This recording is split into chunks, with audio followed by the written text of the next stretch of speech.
அத்தனை இயக்குநர்களுக்கு இந்த தமிழ் சினிமாவை உயர்த்துவதற்கு அவங்களுக்கு எந்த பங்குமே கிடையாதா? அத்தனை தமிழ் சினிமா இயக்குநர்களும் வந்து இங்கே வந்து யார் அவங்க படமே பண்ணலையா? அப்போ அவங்க தமிழ் சினிமாவை ஏன் உயர்த்துவதற்காக எந்த படமும் இயக்கலையா?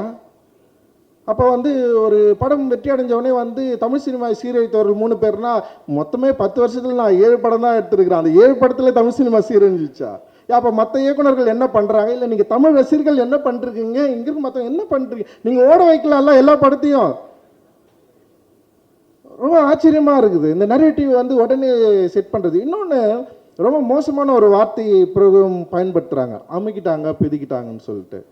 எவ்வளவு மோசமான ஒரு வார்த்தை! இந்த இந்திய சமூகத்தில் இத்தனை நூற்றாண்டுகள் கழித்தும் என்னுடைய சகோதரன் இன்னைக்கு வந்து தீபாவளி கொண்டாடி இருக்கிற ஒரு சமயத்தில் வந்து ஒரு ஊரில் வந்து அவ்வளோ பேர் அடிச்சு உடச்சிருக்காங்க. உங்கள் கண்ணை திறந்து பார்க்க மாட்டீங்களா நான் கேட்குறேன். எல்லாரும் தீபாவளிக்கு ஊருக்கு தானே போனீங்க. உங்கள் ஊரில் பக்கத்தில் வந்து நீங்கள் பிரிஞ்சிருக்க கேஸ்டால் பிரிஞ்சிருக்கிற 2 பிரிவை நீங்கள் பார்க்கவே இல்லையா? இது எப்போ நம்ம சரி பண்ண போகிறோம்?